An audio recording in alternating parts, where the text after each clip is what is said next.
Good morning, everybody. Welcome to the Meta Cafe. Grab your cup of coffee or tea, sit back, and let's chat about what is going on up in the stars today. I hope you're all having a great day so far. It looks like we might see some sunshine today. And last night, I don't know if you saw the pictures I posted on Facebook and Instagram, but the sunset was spectacular, such beautiful colors. And you know, the minute you snap the picture, you just know that it's not going to capture the moment, and that is the truth, right? The picture was beautiful, but what I was seeing and experiencing just couldn't be leveled out to just one little picture or a couple of pictures. So I hope wherever you are also experiencing something wonderful last evening. Certainly, we have had some Uranus fun going on. Just ask Trump and Boris Johnson. I would say that Uranus has been in the play yard, full out playing in their lives and in their charts, as both of them have been handed some quite surprising things over the last couple of days. And you know, there's something else interesting about what is going on in some of the outer world experiences that we're seeing, besides the fact that Uranus is also, you know, dredging up things and shocking the people involved with different things. We have two things that we've not really paid much attention to, and that is Neptune, the planet of disillusion or of secrets or of the hidden, of things that we don't see clearly, the fog or the webbiness of something in front of our eyes, and the black moon Lilith, which is the shadow, the darker side that we don't see. And they've been coming into a conjunction. And as they have been coming closer and closer together, what's been happening are scandals and secrets have been being revealed one after the other. And it's really quite fascinating to watch. When you sit back and you think about some of the things that have come up to the surface, one is Neptune, right? Neptune is part of that, and Uranus is a second part of that, playing the role of the awakener or the jolt, right? The thing that, you know, shakes you up. But then the black moon Lilith, which I haven't really looked at too deeply over the last couple of months, has really been sort of dredging things up, bringing that dark side to the surface. I mean, the purpose of the shadow is exposure, right? Or the purpose of the shadow, is to keep hidden. But these other planetary focuses are all about bringing those things to the surface. Exposure, right? So it's not surprising to me to see the level of things that are coming up. And I would bet there's more, because literally today, Neptune is sitting at 16 degrees, 54 minutes. The black moon Lilith, 16 degrees, 6 minutes.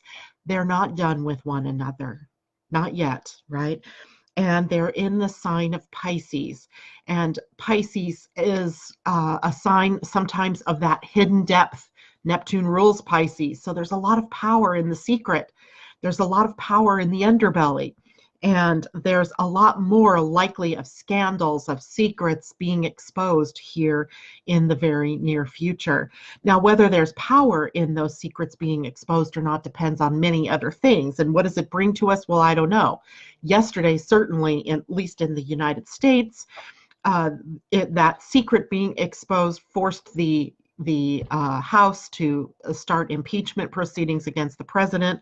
I have no clue how that one's going to turn out yet. I have a feeling it may blow up in everybody's faces just because of the nature of the energies that we have around us right now.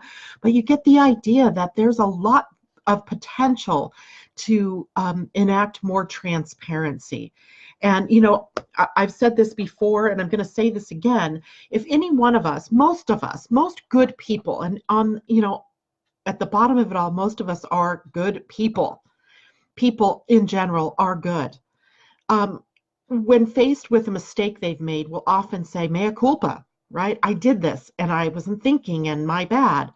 But when we're politicians, or when the politicians seem to operate on some other secret plane, as if they, by claiming that they've made a mistake, that they won't be considered superhuman or something anymore, right? There's a real fear that they have in being transparent or in saying, I screwed up, And I think it would be so refreshing for once for someone to say, look, I'm human too. And yeah, I probably shouldn't have said what I said to what's his name in Ukraine, but I did.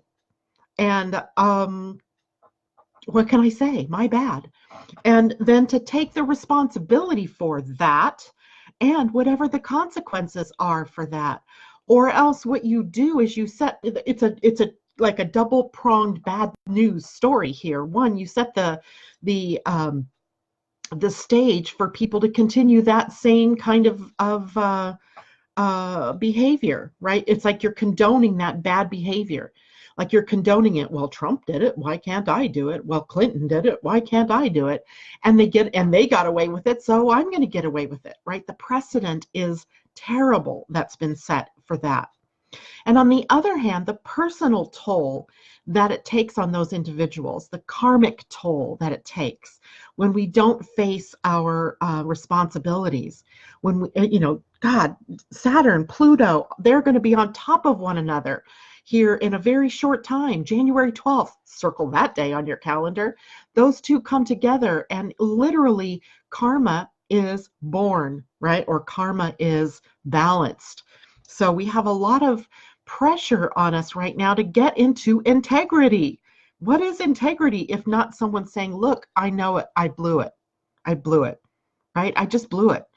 Wouldn't that be refreshing in our governments to have people that said that, like, you know what, it was a mistake. And how would that impact all of us? I don't know. It might shock us all. It might be a Uranian moment for all of us. Human beings on the planet, to see people in power be transparent. I don't know if I would know what to do. But I would like to experience that for once. Wouldn't you like to know that they're being the truth tellers and not the secret keepers? And thus the energy right now coming up, revealing secrets, scandals, and all of the other stuff that's out there that's hidden from us. So let's say good morning to everybody. Rebecca, it's great to see you. And good morning, Debbie Hedden and Mimi and Amy Moore. Good morning to you. This is her first time watching us live. Welcome to you. We're glad to have you joining your energy with ours. Chanel, good morning to you. Stephanie, hey, sleepless in Sunbury. I'm wide awake so I can watch you live. Glass half full, right? Well, that's awesome. And thank you for joining us, Stephanie, from Australia, I believe it is. Maybe New Zealand. I can't remember which exactly. Good morning, Linda. And Mimi says, boy, howdy, Uranus is a busy planet. Oh, yes, he is. Definitely that. And Debbie Hedden says, good morning. Your pictures were gorgeous. Yeah, there was just so much color, so much. There was that berry color, there was coral, there was this bright orange, and it was just gorgeous. And Colleen is with us this morning. Michelle Siaka, good morning. Mimi says, karma has been shoe shopping. And Marjorie Roth is with us. Good morning.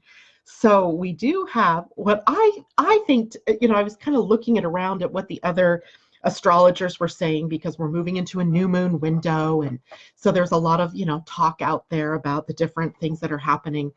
And I was saying today, I think today is a great day. Although there are some sticky things, there are sticky things every day, aren't there? Right? There's going to always be something that sticks in your craw that creates the potential for you to react in the negative. Today, I think that there are a lot of really good, smooth working things, and couple that with some really big opportunities to get square with oneself. And what I mean by that is to get in alignment with your truth, working out your kinks, so as it were, to getting out there in the world and actually thriving. I was awake actually this morning at 4 o'clock. Something was shining in my eye, and I looked outside. It was the moon, a very crescent moon, as we're getting very close to the new moon. But it was beautiful, this just sparkling crescent, and it reminded me that time moves on. right? The cycles keep moving, that we're never stuck in one energy for very long. I mean, we have long-term transits, sure, and sometimes they feel like they are unending, but literally the energies are always changing. And today the energies are changing, but in very positive directions. And if it doesn't feel so positive to you, then you stop and you ask yourself, what am I trying to hold on to? What am I holding on to so tightly that I can't see the good in letting go, surrendering, right? So let's talk about what is going on up in the sky, and then you'll see what I'm talking about here. Today, the moon is in Leo all day. Unfortunately, or fortunately, depending on how you look at it, the moon turns void of course at 9:14 a.m. Pacific time. So just a little afternoon for you all on the East Coast. And it is void of course all the way until 3:37 tomorrow morning, Pacific time, 6:37 for you all on the East Coast, when it will move out of Leo and into Virgo. So what I say is, make the best of it today. Have a lot of fun and play. Don't be too serious about things. Let just things roll off your back and enjoy the day. Be entertained, do entertaining, be playful, engage in creative endeavors. That's the energy that today really, really focuses us in on. There are good connections from the moon to Venus, to Mercury, and to Jupiter. To Venus, we have a sextile, which means that there's the Venus in the sign of Libra, wanting equilibrium and balance, finds a partner in Leo that playfully can move things into, like little chess pieces on the board, into the right positions. The trine with Jupiter engages our optimism and our sunshiny sides. And the last aspect of the moon today, before she turns void, is a sextile to Mercury. And that is our mind and our communication in a nice, flowing, empowering aspect to the moon in Leo. So lovely energy. I think it is lovely energy. So have fun with this. If you're entertaining something today that might be of a serious nature, maybe put it on, shelf it till tomorrow or another day, or try to take a different view of it and look at it from the light side, from the turn it upside down and see what it looks like from a different position, right? The biggest transit of the day is Venus squaring Saturn. And it is actually a T-square because Venus is also squaring the South Node and the North Node.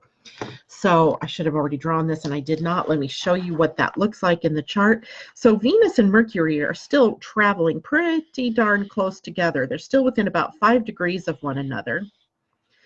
But this particular T-square is pointed right at Venus. And a T-square is an opposition of two planets. And here we don't have planets. We have the North Node and obviously the South Node because it's an axis, right? You can't have one without the other.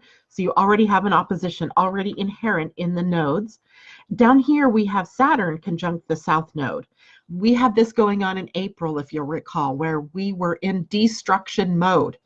And I would guess that what's happening now is any of the structures that were in destruction mode, structures in destruction during that time, are finding the very last part of their demise.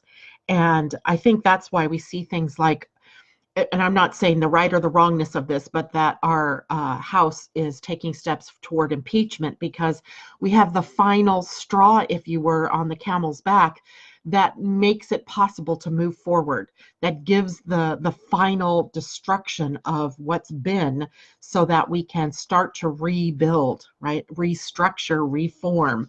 So honestly, I think this is really a good transit. And both ends of this point over here via a square, a challenge to the planet Venus, or is it Venus more appropriately, challenging the North nodes and the South node.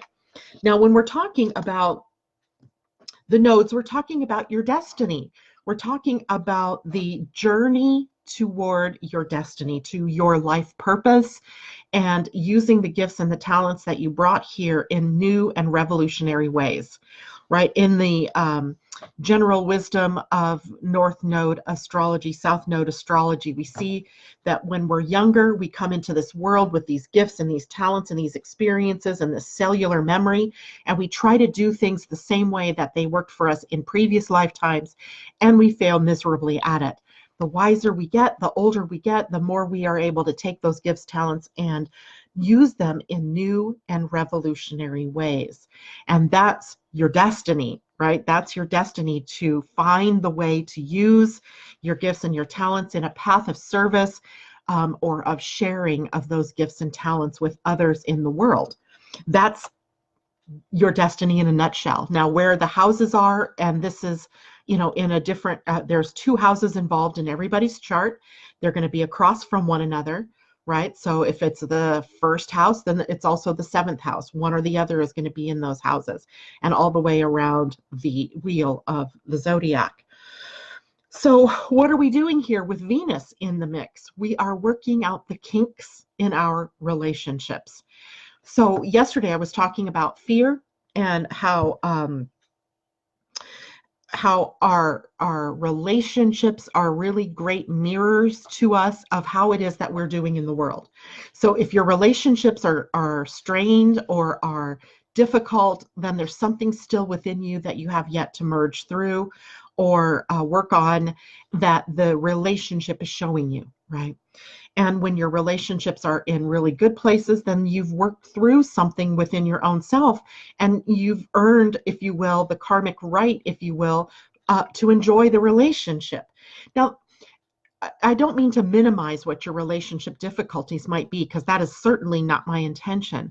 But our relationships are really those mirrors to tell us how it is that we're doing in the world. And remember, I said it's not just your relationships through people.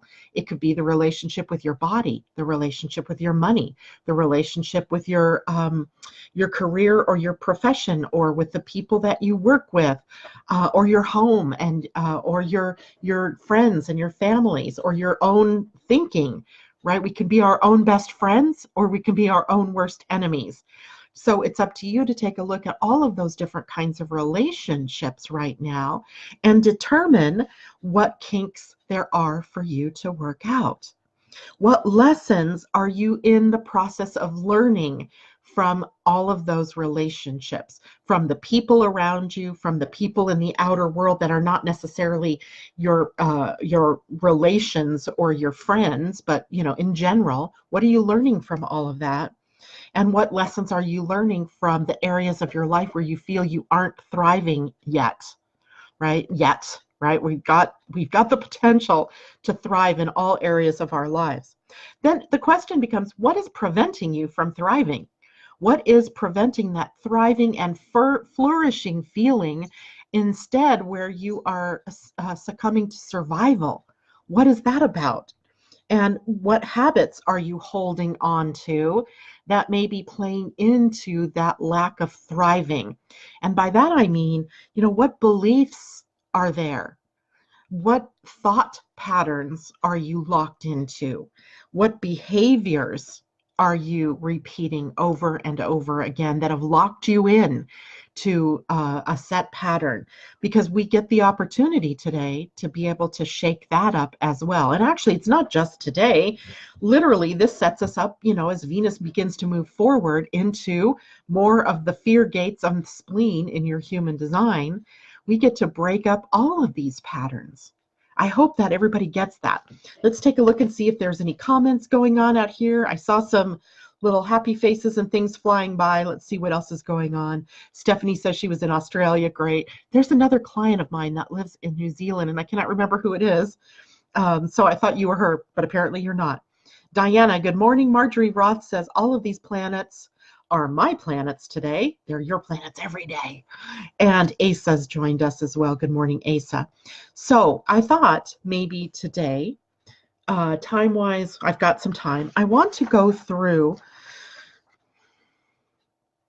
I want to rock your world a bit as it relates to fear. And this comes from the Gene Keys. And yesterday, as I was going through I have pages of notes like this of things that I wrote around the Gene Keys, that this is all from last year. And And I thought it would be a great thing for us to take a look at it, because I wonder if we have even a working definition of fear, besides the false evidence appearing real and what that means for us all, right? False evidence appearing real gets us caught up or stuck in old patterns and ruts. But where does that fear come from, right? And it would appear, that life itself has been holding us as humans back from releasing the fullness of our nature, right? What would happen if we all realized in one moment that we were the creators of our reality, and that we all let fear go in a moment? It would be pretty amazing, I think. That would be all of us elevating ourselves out of the fear level, the shadow level, and up into at least the gift level. Remember, for those of you who are new, and there's a few of you out there, the Gene Keys, written by Richard Rudd. It's a contemplation, and it's a deeper look at the human design. So in human design, they're called gates. All of those little spots on your chart that I didn't make a new chart, so let me pull out yesterday's chart here. So all of these little numbered areas within the chart are called gates. In human design, the gates are traits that you would find on your DNA or in your DNA. I'm never sure if it's on or in, but the DNA holds those traits. The Gene Keys recognizes the genetic connection and then takes it and looks at that same energy in a hologram or a holographic profile of these energies. So I say it is a dimensional look at each of the traits that are being expressed through your human design. And in that hologram, there are 3 levels. We see the shadow level, which is when we are in resonance or frequencies of fear. And then there is the gift. If we can rise up out of the fear, then we are coming into the gift level. And in the gift level, we have that higher frequency energy. And from there, the gift level, we have the Siddhi level, the Siddhi, Siddhi, which is a Sanskrit word that means something like the highest level achieved. And it is the highest that we as human beings can be. It is the closest to the divine, right? So you could almost say it is when we touch the face of our divineness, we are operating at the Siddhi level. But right now, if we could even elevate ourselves out of the shadow and the fear, we would change the face of the planet, right? We would be elevating ourselves from fear into the gift. And knowing your human design helps you be able to see where it is that you're holding on to some of that same fear. This center in your human design, this one, the spleen, is the center for time, intuition, health, and also is where the gates here double as fear gates or paralysis points. And right now we've been looking at these because the planet Mercury, Venus, Mars, and ultimately the Sun, when we move into the last week of this month and all through October and into early November, will be sitting at the different gates here. So we have this wonderful opportunity to do a deep dive through this energy of fear and where does it come from. So life in the beginning needed human beings to be afraid of each other in order for us to fulfill our genetic potential. Now, if I reframe that, in our very early days, the concept of other prevented us from dying, right? It was a protection. It was a safety measure. That natural fear that we had of one another or of other, right? If we were all in the same tribe, that fear is not there. But if another tribe, for example, came to us from somewhere out there, we would have in our genetic profile already, in our aura, the fear of the other, right? The fear of other.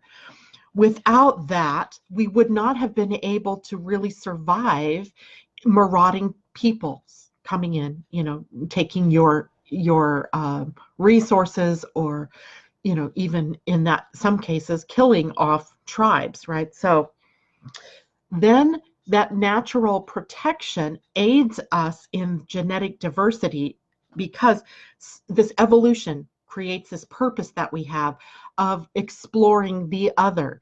So if someone comes at you, like, it's going to be the same thing if and when we ever discover aliens on this planet, right? Our genetic matrix of fear is still there, right? It's still there. It's not like it magically disappears. We've got millions of years of evolutionary energy, impulse energy, that still carries that fear of other. An alien race coming to visit the Earth, and I'm using it because it's a pretty obvious one, we are all going to be a little bit fear-based about it, right? You can see it in the movies that we watch. You can see it in our government's response to anything like that. First, they want to hide it from us, that there are UFOs, and then, they put up these secret bases where they're probably rebuilding technology from alien planets. Who knows what they're doing? But think about that response. It's all about fear. It isn't because they're so loving and kind and generous and happy and excited to welcome new people to the planet. Oh, no. It is all about fear. And that fear gets translated through all of us. It's in our aura that we're fearful of new people or new circumstances, new things.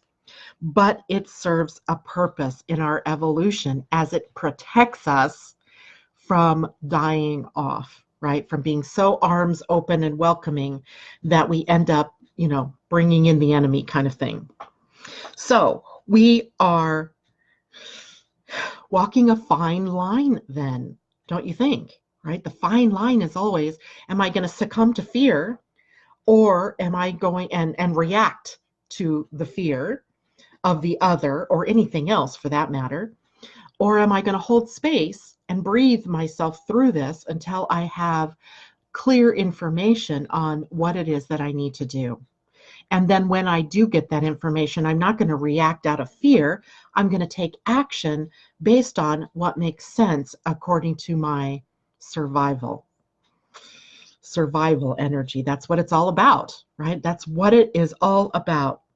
Now, all of the codons, or the 64 gates, or the 64 gene keys, have a shadow state.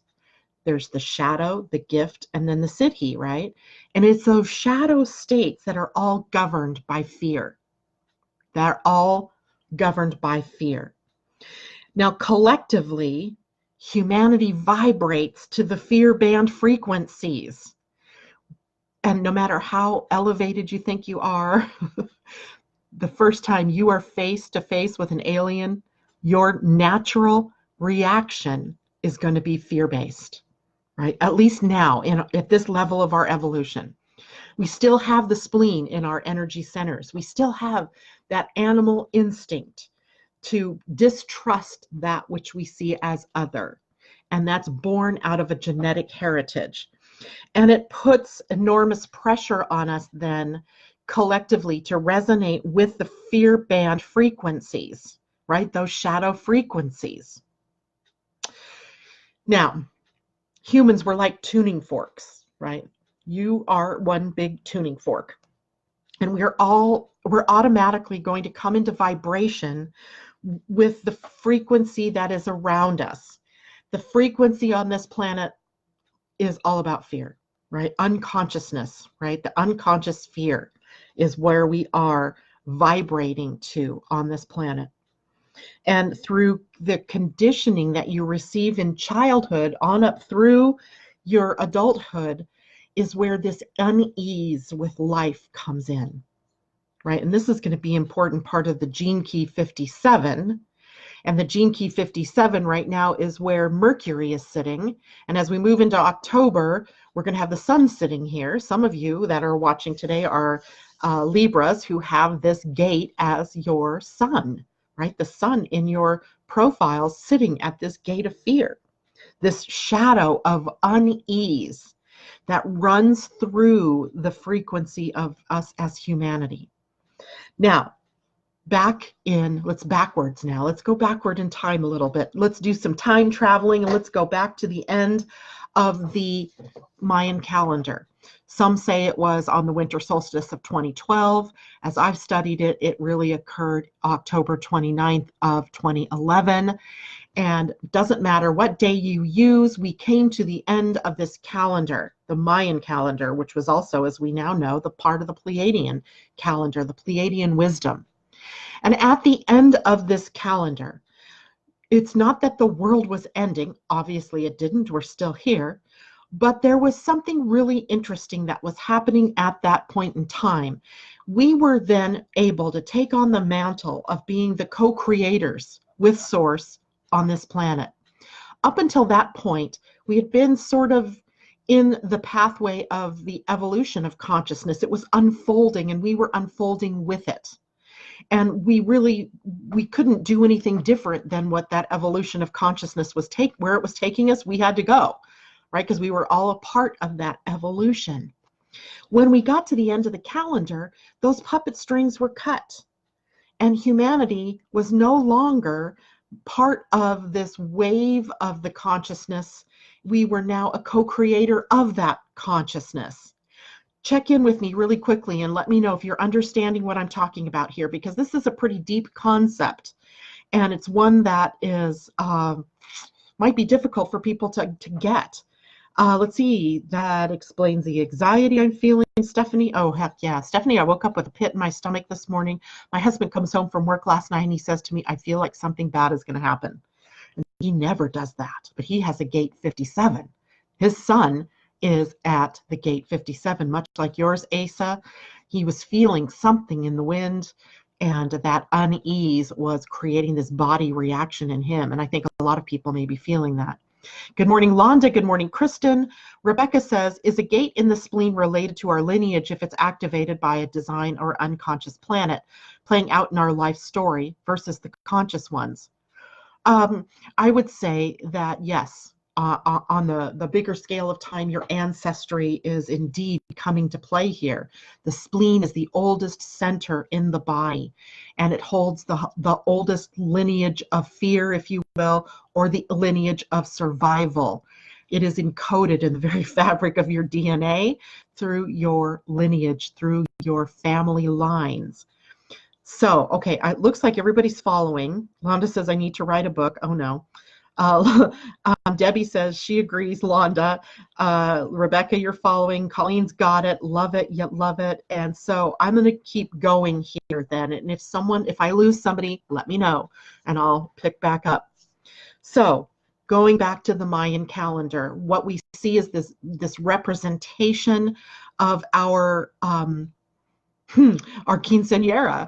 If you are of Hispanic origin, your sweet 16, you're turning 18, you're moving away from home, from your family for the first time, your graduation, right? That's what occurred for us at the ending of the calendar. We puppet strings cut, and now we are responsible for the reality that we are co-creating. No more is it just being built for us.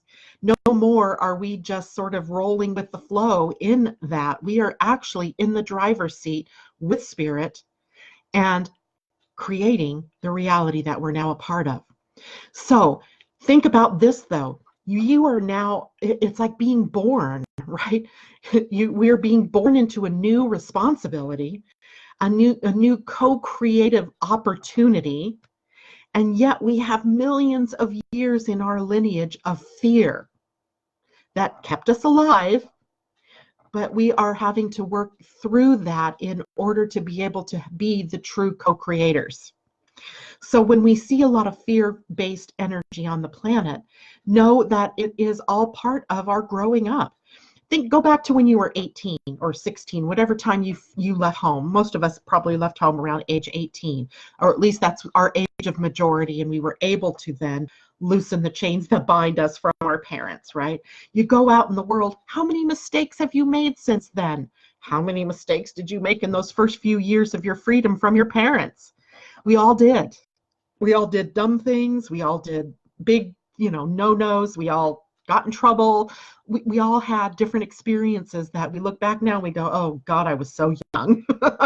right? Well, that's where we are as human beings right now. We're at that 18-year-old, now I'm free and I'm botching it, right? I'm messing up. I am creating havoc. I am upsetting everything around me because I'm at that cusp of the freedom to be the co-creator and then taking the responsibility for what that means. And that fear-based energy that has us instinctually behaving like we've always behaved in the past. So here we are, right? So this conditioning, you could call this conditioning, right? Because it's not only conditioned in you from childhood in that the parents that you came into the planet with were also conditioned by their parents and so on and so forth, which is how we get this idea of lineage, right? Lineage that ties us to these old fears and these old ways of behaving, these ways of this behaving unconsciously out of fear. And now it is up to us, it is up to every one of us to choose to behave in a different manner. That's why when I look at the spleen and I say, hey, this has rulership over time, it's time in the now, right? It rules the now. And in the now is where fear is. And in the now, you can look at that fear, you can embrace that fear, you can suck it up, buttercup, and then you can say, doing it anyway, going on anyway, moving beyond this anyway. I'm aiming for the gift, right? And it's always your choice. It's your choice, right? The gift, for example, in the gate 57, out of that unease, right? That feeling like something's not right, something's rotten in Denmark, there's something going to happen. Out of that unease comes the gift of intuition, knowing that when it comes to having to take action on something, you will have the right knowing in the moment to be able to do that. And then the highest expression, and once we get this idea of intuition down, the next expression is clarity, utter clarity, right? Seeing so clearly that we can take steps in the moment that are not based in fear, but are based in pure knowingness. You got to love that that's where we're going, right? That we can move through this because we are programmed to fear does not mean that we have to stay that way now. Those puppet strings, remember, they're cut. The bond is broken there to fear. We don't have to stay beholden to fear, right? We have come far enough along that literally our survival as a species, although some would say we are threatening our survival as a species, but again, I think a lot of that comes from our living in the fear of not having enough, right? So we chew up all the resources of the planet. All of these different kinds of fears are literally taking us to the brink, but it doesn't have to be that way, right? It doesn't have to be that way. In our early human days, we attuned ourselves frequency-wise to the body, right? We functioned through our attunement to the physical being, to the frequencies that we would feel in our bodies. So, for example, when we watch a field in the winter here, we get a lot of snow geese and what are those other things? Trumpeter swans. And they'll be out in the farm fields and their fields are just white, right? With these sounds of these geese. And we still have bald eagles, and a bald eagle will fly over that flock and the entire flock will lift up and fly. And it's amazing. It sounds amazing. It looks amazing. And what you're seeing is body attunement to fear, to instinct, to intuition. So we have that ability, but we lost that ability. We've lost it over time because we've come to rely on the mind as opposed to our body for wisdom. And the mind, as you know, is an awareness center. It has no authority to take action. So if we give our power to take action away to the mind, it's going to act on whatever the mind is thinking about, whatever it's seeing, feeling, and or experiencing. Where the body is where the truth is. If the body says danger, then it can take action, but we can sort of cut that off by moving into the head and going, but wait, I don't see anything going on around here. What is there to worry about? What am I in fear over? So, and or thinking about things that create more fear, it taps us into that frequency rather than listening to the body that says it's all cool here, right? I'm safely sitting behind my desk and there isn't anything right now that is shaking or rocking my world. I'm safe. I'm okay. So listening to the body is what we've lost and what we need to bring back, right? Our body holding the wisdom. So modern man, we're now translating all of that intuition, all that vibration of intuition through reason or the mind rather than intuition, which is instinctual in the body. So unease is no longer operating in response to the moment that something survival necessary comes up. It is no longer operating in the now. It's operating and being translated by the mind as a continuous stream of voices in your head called anxiety, right? Anxiety, and enhancing that morphogenetic field of fear. So morphogenetic field is just a field of energy that surrounds us, surrounds this planet, surrounds your body. Your aura is part of the morphogenetic field. And the mind, we've given more power to the mind. It's become stronger than our instinct or our intuition and seeks to end unease, that uneasy feeling, through the constant seeking of external security. So rather than depending on our inner world, we've become very dependent on our outer world.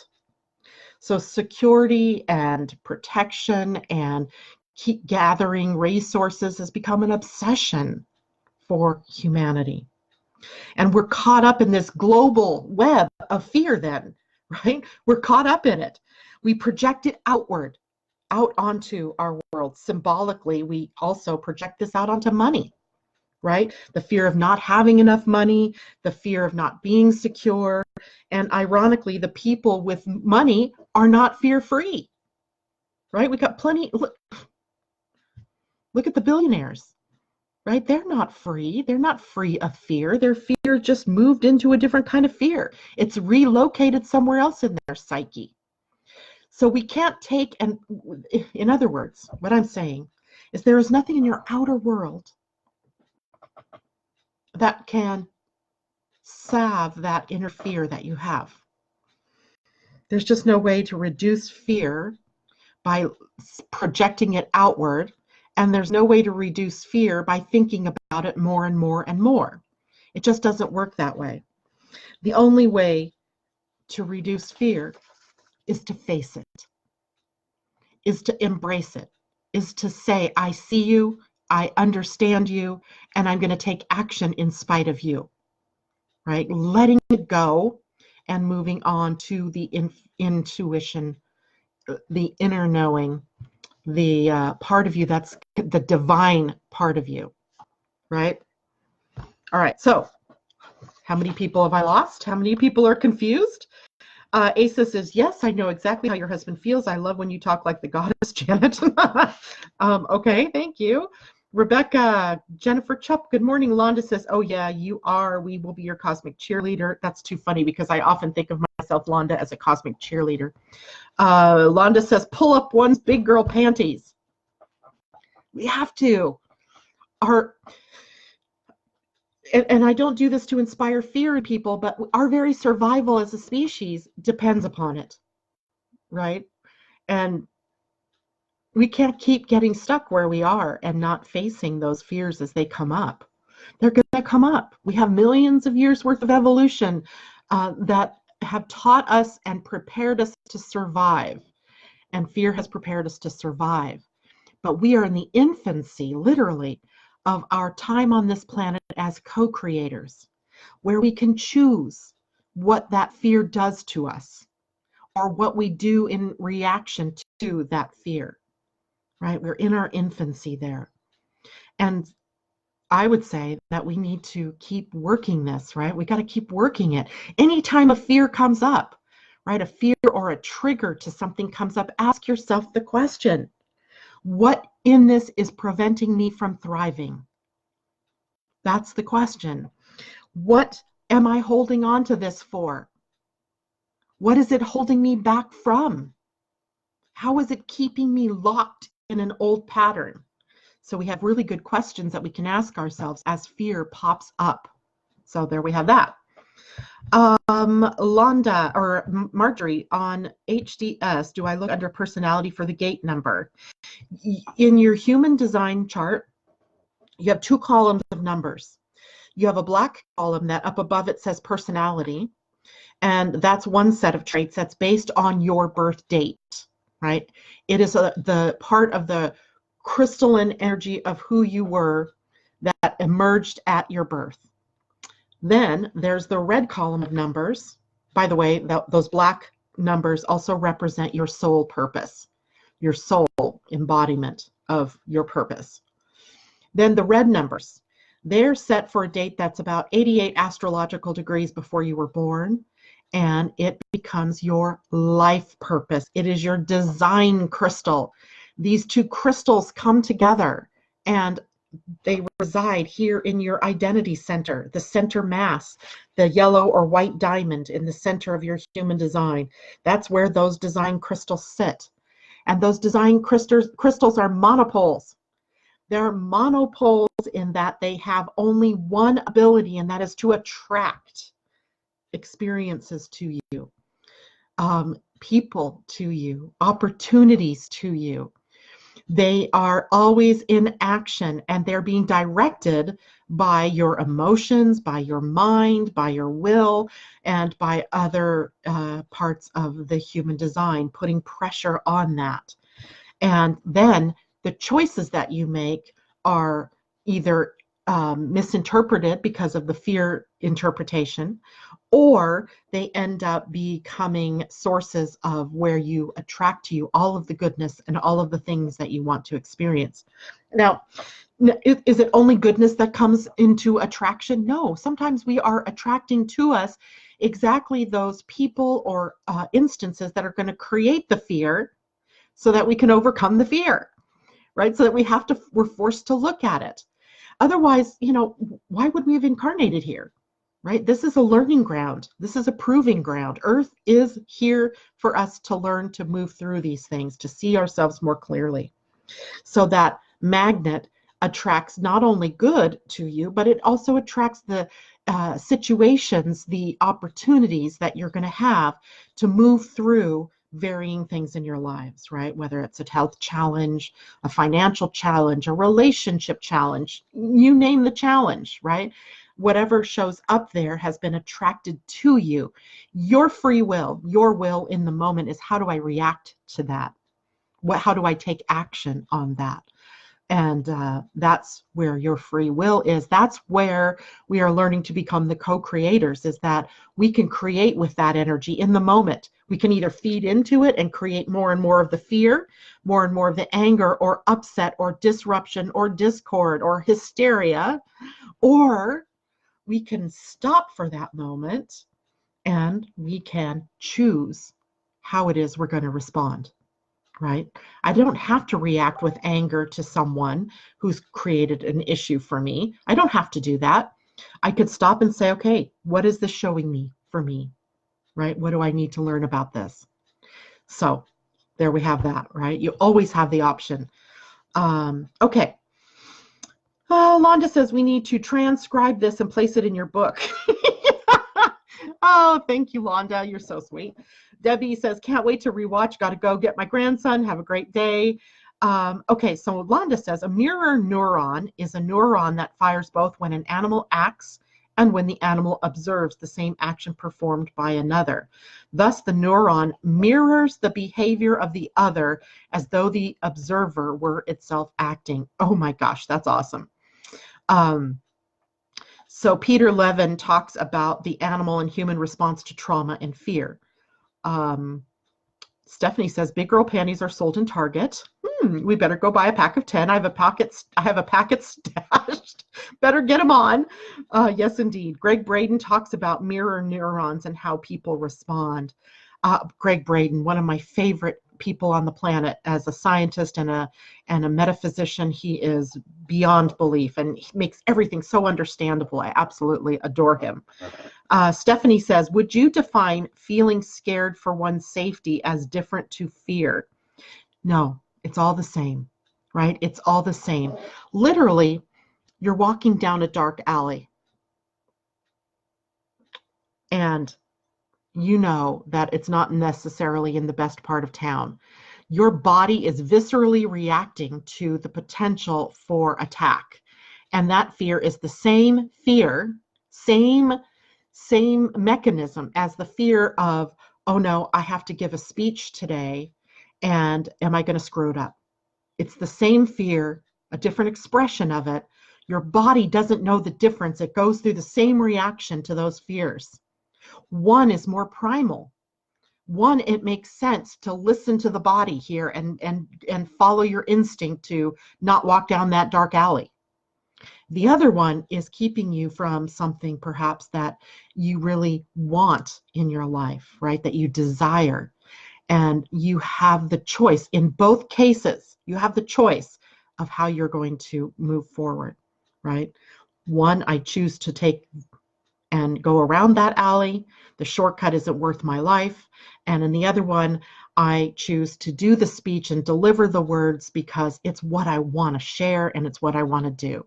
Either way, I used fear as a way, as a launching pad, right? So in the positive results from that are astounding, right? One, I survived the potential attack, and the other, who knows what doors might open up for me because I chose to do that instead of succumb to the fear. I hope that makes sense. All right, you guys, I have a call to get to at 9 a.m. and it's already 8:52 my time. I must go. I would love it if you guys have questions. Go ahead and keep posting them. I will take a look back at this in an hour or so and see if you guys have questions. Hopefully you guys totally understand this and get this. It is, it's amazing and it's powerful, and we are easily going to forget it. In the heat of the moment, you, me, and everybody else on this planet at one time or another forgets it, right? Forgets totally everything that we have in our power to do. And that's okay because we're learning, we're in our infancy here. But remember, we're always reaching to that gift level. We're reaching from that fear of unease up to intuition, right? Listening to a deeper knowing. All right, that is it for me today. Don't forget, tonight, 5 p.m. Pacific, 8 p.m. East Coast time, I will be on Angel Heart Radio. It is a blog talk radio show that you can listen in and through your phone or on the computer, and or any device for that matter anymore. And today we're going to be talking about Neptune and the Black Moon Lilith, scandal, redemption, secrets, and the shadows. So that'll be this afternoon, and I will see you all tomorrow morning. Take care.